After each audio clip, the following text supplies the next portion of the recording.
Olá, seja bem-vindo a mais uma leitura do Sermão do Monte. Nós vamos ler a partir do verso 25 do capítulo 6, estender nossa leitura até o verso 34, finalizando este capítulo, e falando sobre as preocupações da vida. Por isso vos digo, não andeis ansiosos pela vossa vida, quanto ao que haveis de comer ou beber, nem pelo vosso corpo, quanto ao que haveis de vestir. Não é a vida mais do que o alimento e o corpo mais do que as vestes?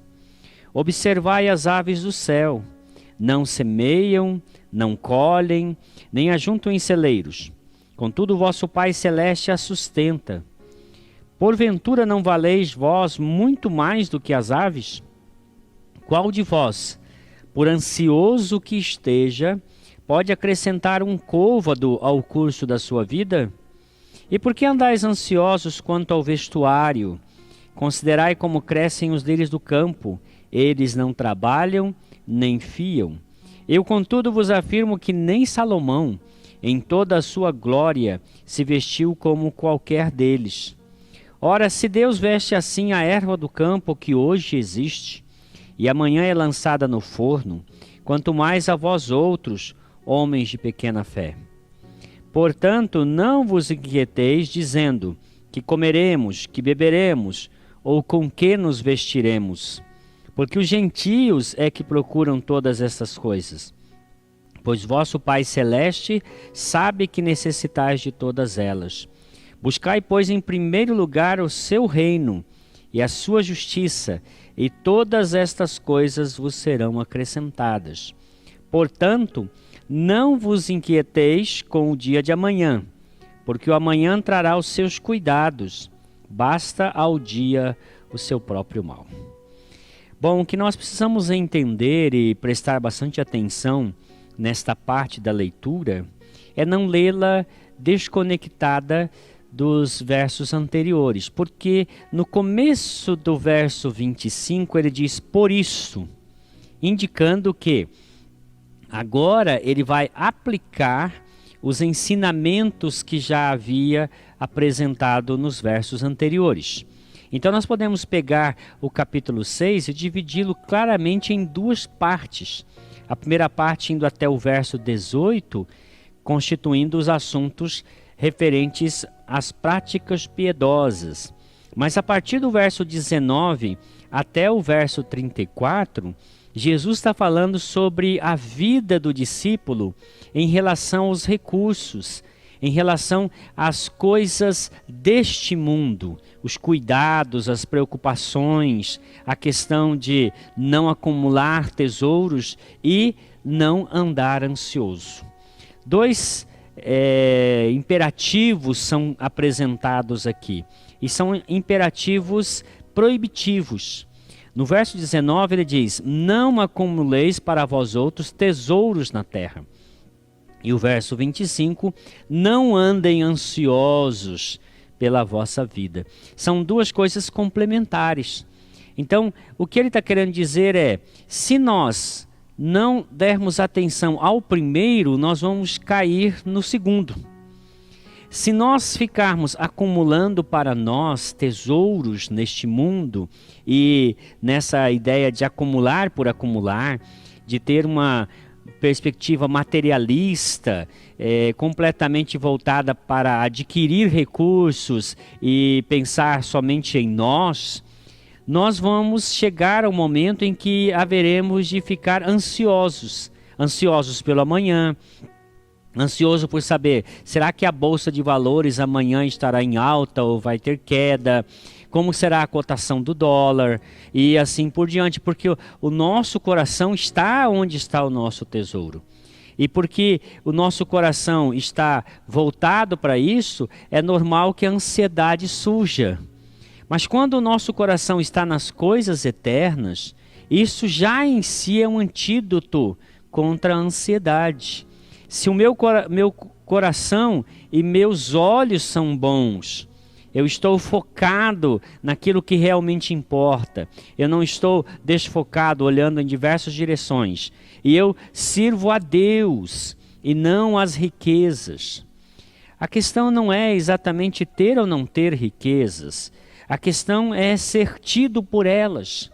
Jesus encontra um jovem rico e este jovem, ele pergunta para Jesus: o que eu faço para ter a vida eterna? Jesus diz: guarda os mandamentos. E ele disse: eu faço isso desde que eu era adolescente. Então o Senhor disse para ele: olha, te falta uma coisa.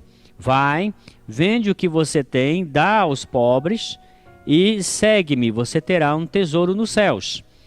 Esse jovem não segue Jesus. E o evangelista diz: e ele não fez isso porque ele tinha muitas riquezas. Mas na verdade ele não tinha as riquezas tinham ele. As riquezas determinavam o caminho dele. Ele era um típico servo de Mamon. É pessoa dessa natureza que terá propensão à ansiedade. O coração dela não está no reino de Deus. Não está nas coisas eternas. Está na preocupação de o que eu vou comer, o que eu vou beber e o que eu vou vestir. E a questão de estar constantemente acumulando os recursos. Jesus diz: não fiquem preocupados com essas coisas. Essas são as ocupações do Pai. Imaginem um soldado que ele está na frente de batalha e a preocupação dele é manter aquele terreno conquistado. Ele tem que focar ali. Ele não tem que estar pensando assim: será que vai ter comida? Será que vou ter munição? Tem que haver pessoas por trás, uma organização, o general, seja lá quem for, que esteja suprindo de munição, de alimento, dos recursos necessários, a comunicação e assim por diante. Então, é necessário entender qual é o meu papel. O papel do soldado, então, é manter aquela posição. O papel daqueles que estão por trás é supri-lo para que ele possa continuar mantendo aquela posição. O discípulo se ocupa do reino. O discípulo se preocupa com as coisas concernentes ao reino de Deus. E quem cuida do discípulo? O rei. É o pai que vai suprir ao filho as necessidades que ele tem. E há inúmeras promessas na palavra de Deus em relação a estas coisas. Por exemplo, o salmista diz assim: eu fui moço e já agora sou velho, porém eu jamais vi o justo desamparado, nem sua descendência mendigar o pão. Salmo 37, verso 25.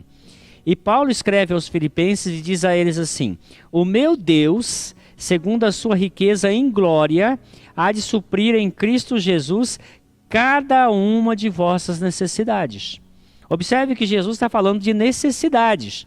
Não está falando de caprichos, não está falando de extravagâncias, de coisas que vão trazer para nós alguma diferenciação em relação aos demais. Pelo contrário, ele está falando aqui de coisas básicas, como comer, beber, vestir-se.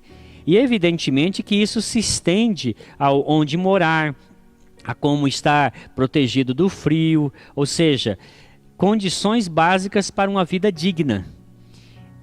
O pai tem um compromisso de dar aos discípulos, aos súditos, aos seus filhos, essas condições básicas. Mas para isso, os filhos precisam entender que eles não devem se ocupar com as coisas com as quais o pai já está ocupado. Então, ao invés de eu ficar preocupado com as coisas que o pai vai suprir para mim, eu tenho que me preocupar com as coisas do reino. E se o meu foco é o reino de Deus, porque Jesus diz: busca em primeiro lugar o reino e a sua justiça, o rei, que é o meu pai, ele há de suprir a minha necessidade para que eu continue buscando o reino e a sua justiça. Então a ordem que Jesus estabelece aqui é esta. Quando nós invertemos a ordem, então ficamos ansiosos.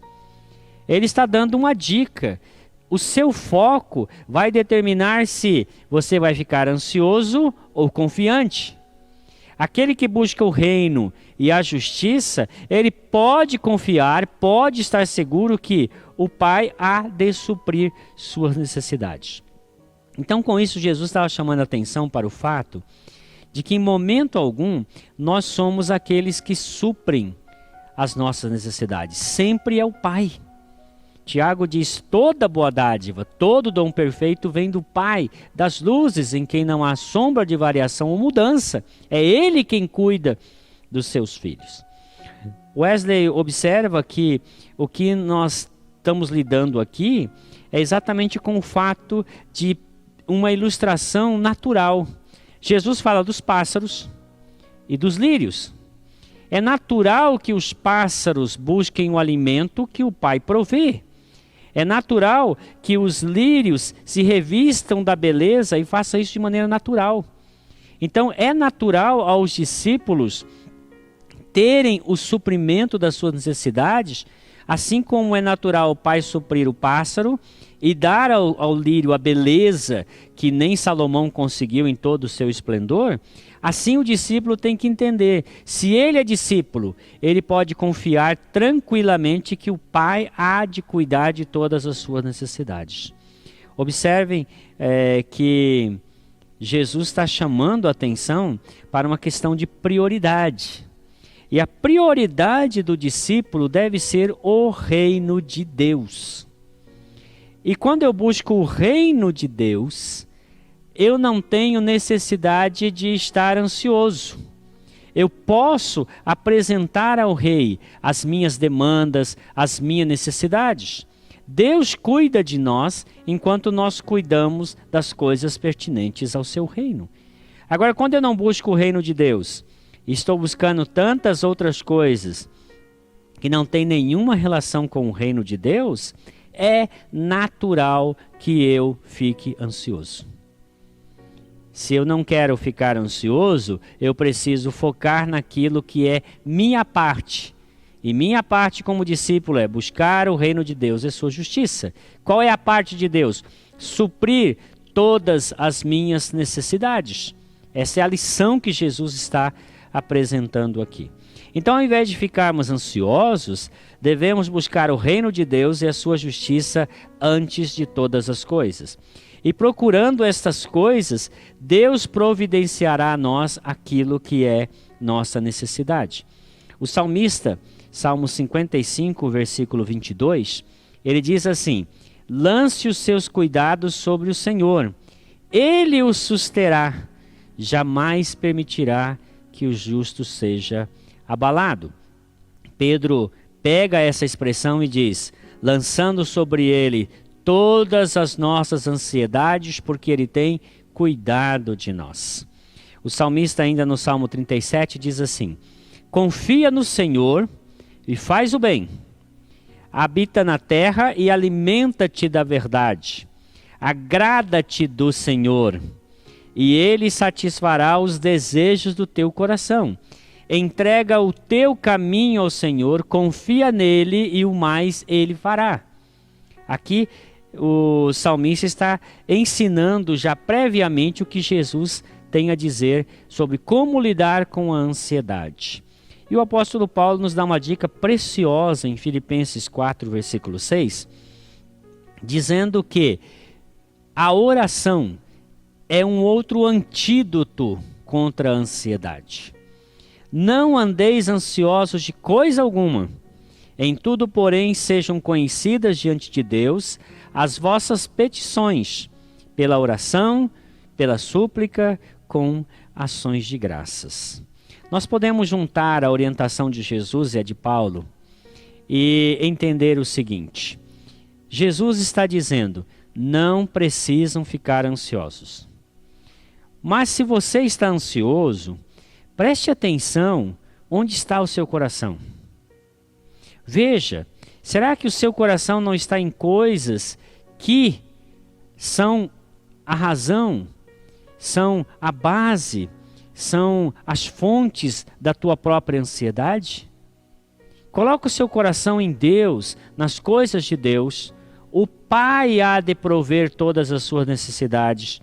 E você, cuidando das coisas do Pai, o Pai cuidará de você.